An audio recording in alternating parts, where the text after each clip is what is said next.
back to my channel. It has been a hot minute. It has been a hot minute and some hours and some days since I've filmed anything. I think it's been since December, and I have to tell you, I have been itching, dying, just wanting to film, and I'm like, I'll do it next weekend, I'll do it next weekend, and then before you know it, it's like 4 months have passed, and I'm like, holy bananas, I need to film. But you know, life gets in the way sometimes. I'm not complaining though, really exciting things. I got engaged, and then we bought a house, and so yeah, I've just been really busy, and I'm still settling into my space, so I don't really have it decorated the way I want to yet, but I thought, screw it, I'm just gonna film because I want to, and I'm impatient, and I can't wait until everything is like perfect. So I really wanted this video to be all about blending eyeshadow. That's probably the one thing that people get tripped up on the most, and it's some of the easiest things to fix that will take your makeup from basic to just flawless. I went ahead and also followed up with a video after this one to talk about my current foundation routine and also how I use the Anastasia Cream Contour Kit. So I will also link that video below. But if you're curious about this eye look and how to blend and all my little tips and tricks, keep watching. You always want to prime your eyelids first, so today I'm going to be using the e.l.f. Mineral Eyeshadow Primer in the shade Sheer. Everyone's lids are oily, they get warm, it's one of the warmest parts of your face. So priming is super important. After I prime my eyes, what I want to do is I want to use a powder to help set my eye primer, and I like to set the upper region. That way it just kind of helps everything blend out a little bit easier. You can either use like maybe a white all over eyeshadow, but I actually really like using a face setting powder. It's the Lunatick Cosmetic Labs Mystifying Mattifying High Definition Micro Finish Pressed Powder. I find that it really helps to absorb any oil, and then by laying that powder down first, it creates a very smooth surface and you can just blend right on top of it. So I'm just using an Everyday Minerals, like almost like an eye kabuki brush, and I'm just blending that, like I said, into my crease and then right up to below the brow. A common mistake is to put down your eye base and then go in with sometimes like a really dark color in the crease. And what happens is the moisture of that eye base will just catch all of the pigment in that dark shadow, and that's how you get a lot of splotchiness or uneven blending. As you're building your crease colors, you want to go from lightest to darkest. This is going to help ensure that everything blends out very smoothly, and it helps eliminate any potential rough edges. Next, I'm going to be using a transition color, and I'm going to be using Peach Smoothie. This is by MakeupGeek. I'm going to be using my Sigma Diffused Crease Brush. This is the E38. And then I'm just gonna buff this back and forth in windshield wiper motions right in the crease. You'll notice I kind of do little small circles too when I buff.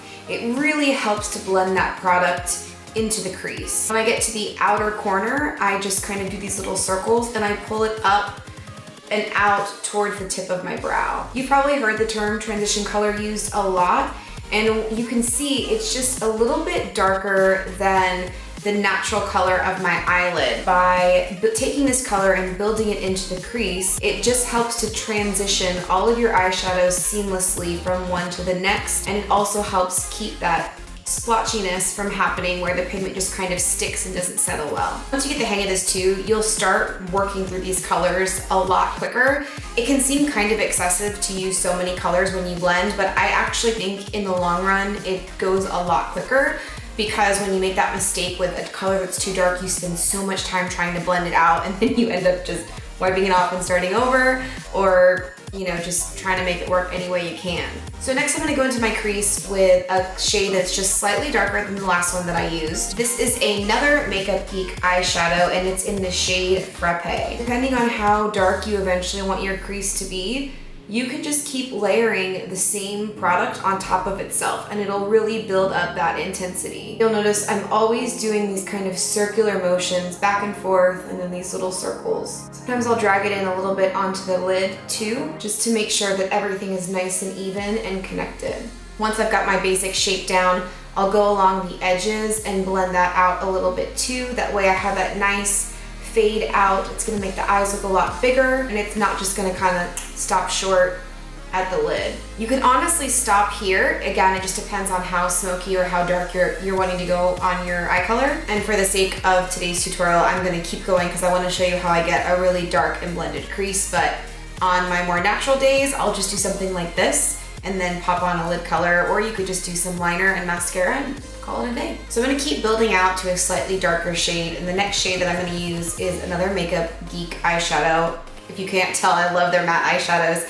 And this is in the shade Coco Bear. I am still using the same diffused crease brush from Sigma, and just same technique, windshield wiper and small circles. I am being a little more precise with where I am putting this. Wherever you put your brush down first is where you're going to deposit the most pigment. So when you start getting into the darker colors, you want to be more mindful about where you're laying down your product, because it's going to be more difficult to move. You can really start to see how all of these colors are just blended and just buttery and delicious. You can't really tell where one starts and where one stops. It's just this gradient of color, and that's what you're going for. We're going to start getting into the darker shades now, and I'm going to be using from Ofra. This is the shade Godiva. I love this color because it's a brown, but it's also a cool brown, which I really like. I really like cool browns. For this color, I'm going to be using a more tapered brush. It was kind of a one-off brand purchase, so I don't have the name, but I just wanted you to see the general shape of this brush. It's more of a medium-sized head, and then it tapers very nicely at the end. I'm going to be very precise with where I lay this down.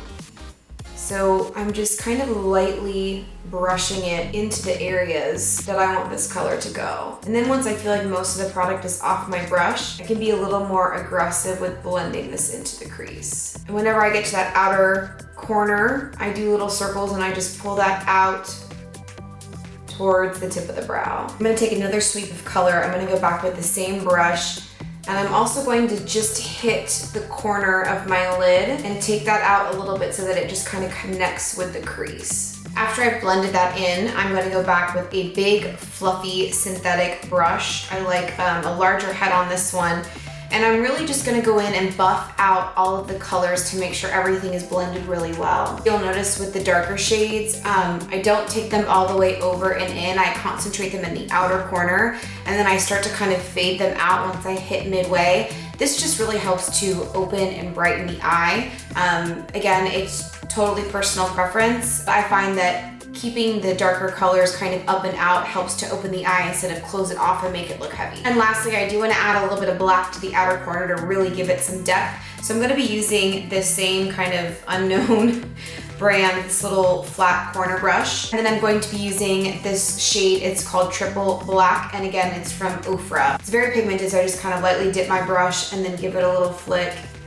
And then I'm just gonna place this black shadow right in the outer corner. You'll notice that when I'm using darker colors, I really like to place it with one brush and then blend it out with a different clean brush. So you can see I've placed it, it's messy, it's not pretty yet. I'm gonna go back with my tapered crease brush and just small light circles, and I'm just going to blend out that dark shadow. Also, don't be afraid to use your fingers as tools. Sometimes I'll go in just to make sure I kind of blend out any rough edges since I haven't done my lid color yet. I'm gonna go ahead and do another layer of this black shadow. It's always best to just do everything in layers rather than putting on too much product all at once. All right, cool. So I've got all of my crease colors blended out just how I want it. It's this beautiful mix of cool. I really like mixing cool tones and warm tones in the crease. I just think it gives so much dimension. Okay, so we're almost done. I'm going to go in with this Too Faced matte. I think it's called Vanilla. It was in their matte palette. They don't make it anymore, but any just white or off-white cream.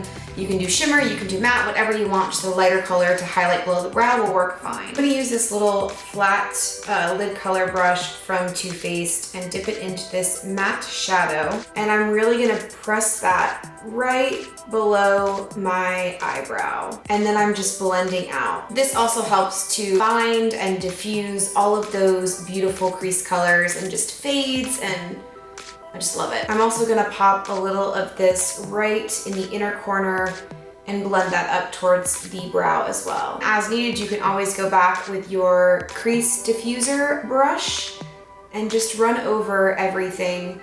I'm always going back in with this brush just to blend and buff out and touch up. So for today's look, I'm just gonna keep the lid bright and fresh, and I'm gonna use one of my all-time favorite eyeshadow colors, and it's this one right here, called Glow from Pacifica, and it's in their Solar palette. I'm actually just gonna really pack this on my lid with my finger. These shadows are very buttery. I find that I can get more of an opaque coverage when I use my finger and just pack it on instead of a brush. And then I'm gonna use a clean finger and just kind of blend where that lid color meets my corner, the darker color in the corner.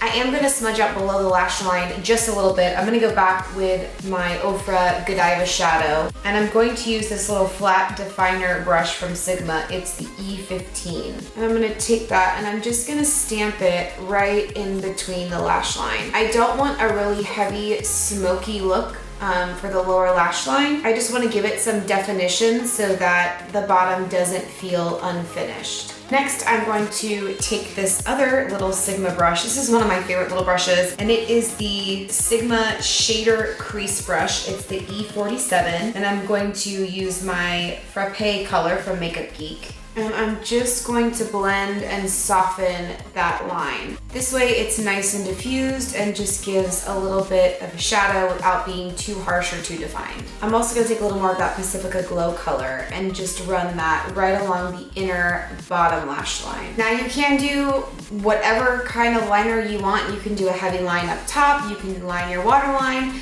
I'm actually just gonna go in and tight line a little bit, that way it doesn't distract from all of the blending that I've done. I cannot live without this ColourPop gel liner for my tight line. It is hands down the best product to tight line with ever. I'm gonna use my Sigma Waterline Liner, it's the E17 brush, to apply this product. So I'm just going to take my brush and stamp it right in between my lashes.